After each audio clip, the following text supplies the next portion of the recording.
안녕하십니까. 좋은 아침입니다. 자, 다윗이 왕이 된 후 처음으로 행했던 미션은 바로 예루살렘 도성 정복이었습니다. 그리고 그 두 번째 미션이 바로 블레셋과의 전쟁이었습니다. 이제 블레셋과 이스라엘도 참 질긴 악연인데요.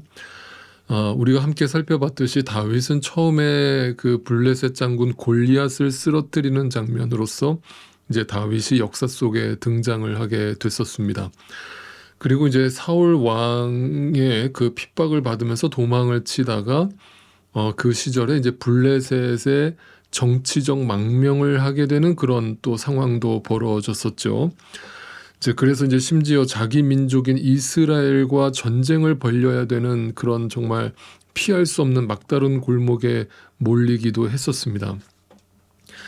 자, 그런데 다행히도 이제 그때 자기 민족과 피를 흘려서 싸워야 될 그 상황에서 그것을 피하게 됐던 배경에는 이제 블레셋 장군들의 의심이 한 몫을 했었습니다. 기억하십니까? 결국 다윗은 그 전쟁에 참여하지 않게 되었고 자기 민족 이스라엘과 피를 흘려야 되는 그런 비극적인 상황을 모면하게 되었었죠. 자, 그런데 여러분, 이제 오늘 본문의 배경은 바로 이 상황에서부터 시작을 합니다. 무슨 말이냐면 먼저 블레셋의 입장에서 좀 생각을 해보셔야 될 것 같아요. 자, 다윗이라고 하는 차기 이스라엘의 왕 후보자가 어느 날 갑자기 자기 땅에 와서 정치적 망명을 신청했었습니다. 그런데 이제 그게 너무나 의심스럽고 또 못마땅해서 결국 그를 인정하지 못했고 않았고 그런데 이제 결과적으로 놓고 보면 지금 다윗이 결국 뭐가 됐어요? 이스라엘의 왕이 된 거예요. 이 소식을 블레셋 장군들이 듣게 된 거죠. 그러면 그 블레셋 장군들의 생각에 자신들이 그때 했었던 그 다윗을 향한 의심과 어떤 그 불만이 결국 맞는 거가 된 거예요? 틀린 것이 된 거예요? 결국 맞는 것이 된 거죠. 그러니까 이제 블레셋 장군들은 이거 봐라. 내가 뭐라고 했냐. 결국 이 다윗이 이스라엘의 왕이 되었지 않느냐. 그러니까 우리 앞에 와서 정치적 망명을 신청했던 거는 일종의 정치적 쇼 아니었냐. 아니면 스파이 짓을 하려고 했던 것이 아니었냐라면서 다윗의 어떤 행동을 위선이라고 생각할 수밖에 없는 그런 상황이 벌어진 것이죠. 우리는 이 모든 내막을 다 알고 있기 때문에 다윗이 그것이 의도했던 것이 아니라는 걸 알지만 이 모든 과정을 모르고 있었던 블레셋 사람들 입장에서는 다윗이 아주 괘씸한 것이고 자기들을 놀리고 자기들을 업신여겼다라고 생각을 했을 거라는 거예요. 그래서 이제 다윗이 왕이 되었다는 소식을 듣자마자 지금 뭔가 딱 이제 왕이 즉위를 하고 나면 뭔가 나라가 좀 들떠 있고 약간 어수선하단 말이에요. 그러니까 그 상황에서 빨리 얘네들이 전열을 가다듬기 전에 우리가 얘네들을 쳐야 되겠다라고 결정을 했던 거예요. 그래서 블레셋이 느닷없이 이스라엘을 다시 침공하게 된 것입니다. 자, 상황이 좀 이해가 되셨습니까? 그러니까 이제 다윗의 입장에선 너무나 억울할 수 있지만 이미 상황이 그렇게 되어버렸기 때문에 사실 그들에게 뭐 그거를 오해를 풀어줄 상황도 아니고 그냥 이제 그렇게 흘러가는 것이죠. 그것도 하나의 하나님의 인도하시는 역사의 한 과정인 것이죠. 그래서 때로는 누군가에게 오해를 받는 것도 사실 제가 늘 말씀드리는 것처럼 그걸 다 구구절절히 내가 가서 설명하고 설득하고 풀려고 할 필요가 없어요. 풀 수도 없을 뿐더러 상황이 그래서 그렇게 오해를 했다면 그냥 하나님께 맡겨야 돼요. 그것도. 자, 그래서 이제 블레셋이 쳐들어오게 됩니다. 자, 이런 상황에서 우리 같으면 이제 빨리 군사부터 점검을 하고 이제 그 블레셋과 맞설 준비를 해야 되는 것이 상식 아니겠습니까? 그런데 다윗은 어떤 행동을 합니까? 가장 먼저 하나님께로 달려가죠. 그리고 하나님께 기도를 하는데 그 기도의 내용이 특이해요. 자, 지금 전쟁이 벌어지는 상황이에요. 그리고 막강한 군대, 블레셋 군대가 쳐들어옵니다. 그러면 우리 같으면 이 상황에서 무슨 기도를 했을 것 같아요? 기도하는 것까지는 좋은데 무슨 기도의 내용을 했겠어요, 우리는? 하나님, 이 전쟁에서 승리하게 해주세요. 또는 하나님 어떻게 이길 수 있습니까? 이기는 방법을 좀 가르쳐 주세요. 하나님 도와주세요. 이렇게 기도하는 것이 상식적이잖아요. 근데 이 상황에서 다윗이 어떻게 기도하는 줄 알아요? 이렇게 기도합니다. 하나님, 저들과 싸울까요? 말까요? 네, 여러분 이거는 정말 상식 밖의 기도인 거예요. 지금 이미 전쟁이 벌어졌거든요. 싸워야 되는 상황이 벌어졌거든요. 그런데 하나님 싸울까요? 말까요? 이게 하나님 뜻이에요? 아니에요? 라고 근본적인 질문을 또 던지는 거예요. 자기가 뭔가 나서서 하려고 하기 전에 자기가 하는 행동을 도와달라고 기도하기 전에 하나님 이게 하는 게 맞아요? 틀려요? 이게 하나님의 뜻이에요? 아니에요? 그걸 알려주세요.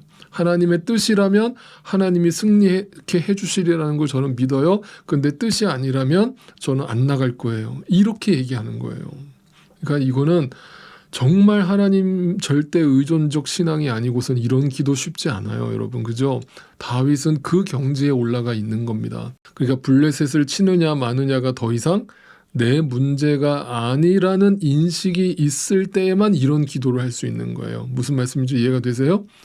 네, 그러니까 어떤 상황에 대한 그 문제에 대한 인식이 더 이상 내 문제가 아니고 이거는 하나님께서 하실 일이다라고 하는 분명한 믿음에서 나오는 인식이 있을 때에만 네, 이런 기도를 드릴 수 있는 것입니다. 우리 모두가 이 기도의 경지에 오를 수 있게 되기를 진심으로 바랍니다. 자, 그렇게 해서 이제 결과적으로 블레셋과의 전쟁에서 승리를 하게 됩니다. 하나님께서 다윗과 함께 함으로 2번씩이나 블레셋과의 전쟁에서 대승을 거두게 됩니다. 자, 그래서 이제 블레셋은 저 서쪽 지역으로 완전히 도망을 치게 됩니다. 자, 그러면서 이제 오늘 본문 6장으로 넘어가면요. 다윗이 느닷없이 갑자기 무려 3만 명에 되는 그 군사를 모으는 장면이 시작됩니다. 그 모습이 보여집니다. 군사를 소집한 거예요. 이유가 무엇인가? 자, 6장 2절을 같이 한번 읽어봅시다. 그들을 모두 이끌고 유다의 바알라로 올라갔다. 거기에서 하나님의 궤를 옮겨올 생각이었다. 그 궤는 그룹들 위에 앉아 계신 만군의 주님의 이름으로 부르는 궤였다. 자, 여러분 기억하실지 모르지만 하나님의 언약궤가 누구의 손에 빼앗겼었어요? 네, 블레셋에게 빼앗겼었어요. 근데 그 블레셋에게 빼앗긴 지 무려 몇 년이 지난 거냐면 지금 약 70년이 지난 거예요. 그러니까 70년 만에 다윗에 의해서 지금 언약궤를 다시 되찾아 오겠다라고 하는 지금 강한 의지를 보이면서 다윗이 3만 명의 군사를 모집한 거예요. 그러니까 자, 다시 한번 이 상황을 전체적으로 좀 종합해 드릴게요. 잘 생각해 보세요. 다윗이 지금 뭘 하고 있는가를 잘 보세요. 다윗은요, 왕이 되자마자 무언가 굉장히 열심히 하고 있는 그런 모양이 계속 나타나죠. 그죠?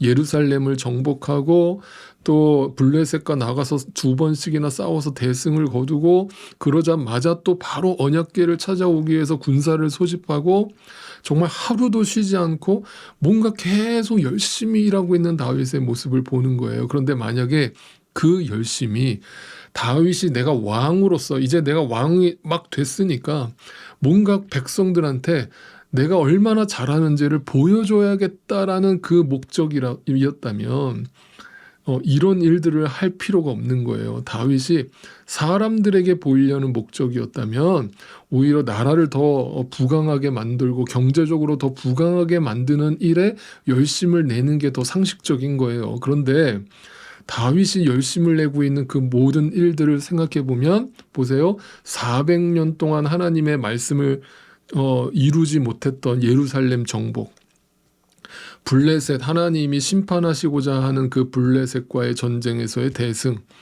그다음에 언약궤 하나님의 말씀을 다시 되찾아오겠다라고 하는 그 열심, 다 그 모든 열심이 어디를 향하고 있는 거예요?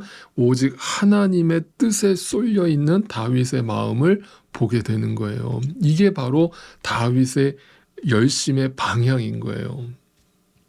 제가 이 얘기를 드리는 것을 여러분이 이해하실 수 있기를 진심으로 바라는데요. 하나님의 오늘도 어떤 분들은 그 열심이 하나님의 뜻에 맞춰져 있지 않고 자기의 뜻에 맞춰진 열심을 내는 분들이 교회 안에 너무나 많아요. 여러분 그 열심은요 잘못된 열심이에요. 아무리 열심히 봉사하고 열심히 사역해도요 거기에는 자기 의의 열매는 맺힐 수 있을지 몰라도 하나님 의의 열매는 맺히지 않아요. 분명해요. 네, 그래서 여러분 우리의 남은 인생 다윗처럼 하나님이 어떤 걸 기뻐하실까? 하나님의 뜻이 어디에 있을까? 본질이 무엇일까? 항상 그걸 생각하면서 고민하면서 봉사하시고 사역하시고 열심을 거기다 쏟아내세요. 그럴 때 하나님 기뻐하시는 열매가 여러분 삶 가운데 맺혀질 줄 분명히 믿습니다. 자, 그런데 그 과정에서 하나의 사건이 발생을 합니다. 자, 궤를 옮기는 과정에서 그 언약궤를 옮기던 소들이 갑자기 발작을 한 것입니다. 그래서 그 궤가 한쪽으로 이제 수레에 담겨 있었는데 한쪽으로 쏠리게 되면서 그 언약궤가 갑자기 쓰러지는 상황이 벌어진 거예요. 그래서 그거를 옆에서 지켜보던 우사라고 하는 사람이 급하게 그 하나님의 궤를 붙잡았습니다. 그런데 희한한 일이 벌어졌습니다. 7절을 보겠습니다. 6장 7절이에요. 주 하나님이 우사에게 진노하셔서 거기에서 그를 치시니 그가 거기 하나님의 궤 곁에서 죽었다. 자, 좀 황당한 일이 벌어지긴 했습니다. 여러분, 우사가 도대체 뭘 잘못했습니까? 뭘 잘못했길래 하나님이 우사를 죽이신 것입니까? 자, 생각해 보시죠. 아니, 궤가 쓰러지고 있는 상황에서 그대로 놔뒀으면 어떻게 되는 거예요? 언약궤가 땅바닥에 뒹굴게 되는 상황이었죠. 그래서 그걸 막기 위해서 그 언약궤에다 손을 갖다 대고 잡았는데 잡자마자 하나님께서 그 우사를 저주하시면서 그를 그 자리에서 죽여버리신 겁니다. 그러니까 우리의 상식으로는 도저히 이해가 안 가는 장면이 펼쳐지는 겁니다.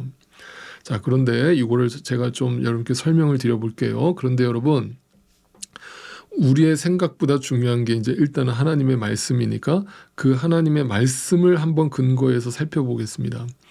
하나님은 그 언약궤를 아무도 만지지 말라라고 분명히 명령하셨다는 것을 먼저 발견하셔야 됩니다. 자, 민수기 말씀으로 잠깐 가보겠습니다. 민수기 4장 말씀을 제가 그대로 읽어드리죠.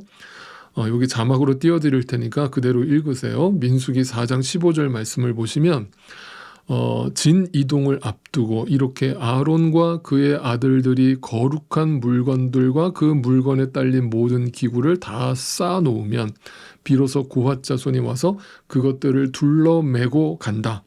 이때의 거룩한 물건들이 그들의 몸에 닿았다가는 죽는다.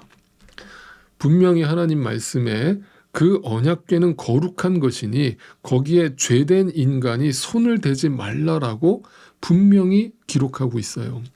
그러니까 분명히 하나님의 말씀이 이렇게 증거되어져 있기 때문에 사실 그러면 그 우사가 죽은 것이 전혀 이제 이상하지 않게 되는 거예요. 왜? 말씀을 어긴 거가 되는 거니까 어떤 상황에서도 예외가 아닌 것이죠.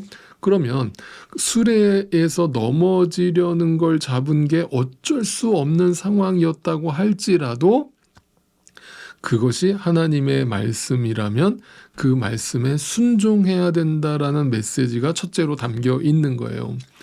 자, 그러면 이제 그럼에도 불구하고 그래도 목사님이 이해가 안 갑니다. 아무리 그렇다 하더라도 하나님 말씀이 그렇다 하더라도 어떻게 그것 때문에 그 사람을 죽입니까? 하나님 좀 너무하시지 않습니까? 라고 따지실 분들이 계실 것 같아서 저도 한번 따져보겠습니다. 자, 만약에 여러분 그러면 소들이 발작을 하지 않았다면 그 언약궤가 넘어지지 않았겠죠.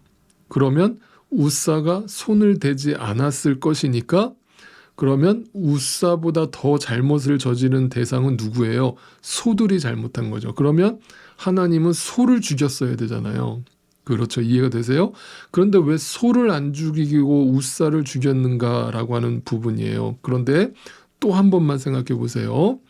자, 원래가 애시당초 언약궤를 그렇다면 수레에 실지 않았다면 소가 발작을 해도 언약궤가 쓰러지지 않았을 것이고 그랬다면 우사가 손을 댈 일이 없었을 것이고 그렇다면 우사가 죽지 않을 수 있었겠죠. 자, 그렇다면 왜 언약궤를 수레에 실었는가라는 질문부터 또 생각을 해봐야 되는 거예요. 자, 여러분 성경에 분명히 뭐라고 돼 있냐면 아까 민수기 14장 말씀을 분명히 다시 생각해 보세요. 다시 띄워드릴게요. 자, 어떻게 하라고 돼 있어요? 어떻게 이동하라고 돼 있어요? 비로소 고앗 자손이 와서 그것들을 어떻게 한다고요? 둘러매고 간다라고 되어 있잖아요. 수레에 실으라는 말이 있어요? 없어요? 없잖아요. 자, 여러분 뭔가 어떤 물건을 수레에다가 싣는다는 건요. 이거는 오늘날도 마찬가지지만 오늘날로 얘기하면 트럭에다가 옮겨 놓는 거거든요.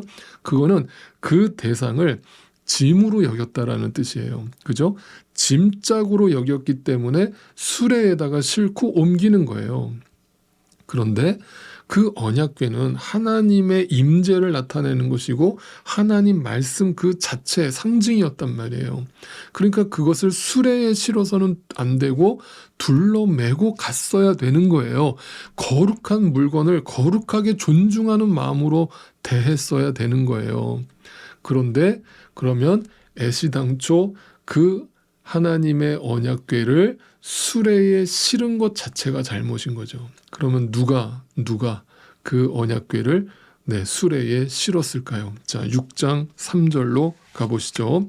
6장 3절입니다. 그들이 언덕 위에 있는 아비나답의 집에서 하나님의 궤를 꺼내서 새 수레에 싣고 나올 때에, 자, 거기 그들이에다 동그라미를 치세요. 범인이 누굽니까? 그들이죠. 그들이 누굽니까? 다윗이 1절에 보시면 다윗이 모았던 3만 명의 군사들 중 한 사람들이겠죠. 어떤 사람들이겠죠. 이름은 기록되어 있지 않지만 분명 다윗이 모았던 그 군사들 중에 한 사람이겠죠. 여러 사람이겠죠. 그러니까 분명 중요한 것은 분명 그 자리에 다윗이 그 자리에 있지 않았다라는 것이 분명해 보입니다. 만약 다윗이 그 자리에 있었다면 분명 말씀대로 그것을 메고 가라고 명령을 했을 겁니다. 그런데 하나님의 뜻에 무지한 인간들이 하나님의 말씀과 임재를 상징하는 그 언약궤를 짐짝 취급해 버렸기 때문에 결국 우사라고 하는 사람이 죽게 된 일이 벌어진 겁니다. 그런데 여러분 더 놀라운 사실이 뭔지 아십니까? 이 우사라고 하는 사람의 이름의 뜻이 중요한데요. 우사라는 히브리어가요. 고집이라는 뜻이 담겨 있어요. 자기 능력, 자기 생각, 자기 고집 이런 뜻이거든요. 그러니까 하나님이 우사를 죽였다라고 하는 오늘 본문의 이야기는 단지 어떤 한 사람을 죽였다라는 말이 아니라 하나님의 말씀을 헌신짝 취급하고 짐짝 취급했던 자기 멋대로 행하고 자기 멋대로 살려고 했던 죄된 인간들의 고집을 하나님이 꺾어버리셨다라는 뜻이 담겨 있는 겁니다. 이해가 되십니까? 오늘 본문의 말씀은 그런 깊은 의미를 담고 있는 겁니다. 저는 이 말씀을 묵상하면서 오늘날 우리의 신앙의 자세를 다시 한번 생각해 보게 되는 거예요. 우리는 과연 어떤 자세로 예배를 드리고 있으며 어떤 자세로 하나님의 말씀을 듣고 있으며 어떤 자세로 하나님의 말씀에 우리가 순종하고 있는가? 대부분 내 상황과 내 생각이 더 앞서다 보면 지켜도 그만 안 지켜도 그만 드려도 그만 안 드려도 그만이라는 자세로 하나님을 너무 헌신짝 취급하면서 신앙생활하고 있는 것은 아닌가. 오늘날 교회 안에 보면 그 하나님을 경외하는 그런 모습들이 너무나 사라지고 있는 것 같아서 참 마음이 아플 때가 많이 있습니다. 바라옵기는 우리 함께하는 교회 모든 성도님들, 이 말씀을 듣고 계시는 우리 모든 온라인의 성도 여러분들은 하나님 앞에서 하나님을 두려워하는 마음을 가지실 수 있길 바라고, 그 거룩한 두려움이 여러분 마음 중심에서 하나님 앞에 겸손함으로 나타날 때 하나님을 그런 경외하는 마음으로 대하실 수 있게 되기를 진심으로 바랍니다. 오늘 말씀을 정리하겠습니다. 다윗은 전쟁에 나가는 상황에서 어떤 문제가 벌어진 상황에서 이기게 해주세요라고 기도하지 않았습니다. 할까요 말까요 라고 하는 전적인 하나님 의존적 기도의 자세로 나아감으로 하나님을 경외했습니다. 그리고 그동안 꼬여 있었던 그 실타래를 하나하나 풀면서 하나님의 뜻대로 이스라엘을 이끌어가기 위해서 온갖 열심을 내고 있는 모습을 보여줬습니다. 그 과정에서 언약궤 소동을 통해서 다시 한번 하나님을 대하는 우리의 태도와 자세가 다윗처럼 전적인 하나님 의존적 신앙, 또 하나님을 경외하는 자의 그런 자세와 마음으로 하나님을 대하고 있는가를 돌아보게 하는 그런 본문의 말씀이 되겠습니다. 오늘도 여러분 하나님을 예배하는 자리, 하나님의 말씀이 선포되는 자리, 하나님의 뜻이 담겨있는 이 말씀을 소중히 여기시는 저와 여러분의 삶이 되시기를 주님의 이름으로 축복합니다. 말씀 앞에서 경외함으로 주께 홀로 섭니다. 생명의 말씀 읽고 순종해 주를 예배합니다. 기록된 말씀 힘이 있어서 진리로 우리 거룩해 하며 거룩한 말씀 세세 영원히 복음이 되어 말씀하시네. 하나님 말씀에 두려워 떠는 자, 그 말씀에 생명을 거는 자 한 사람 찾으시는 주님의 약속을 믿어. 하나님 말씀에 운명을 거는 자, 순종하며 주 따라가는 자, 영원한 하나님 나라 이뤄갈 주의 교회여 일어나라.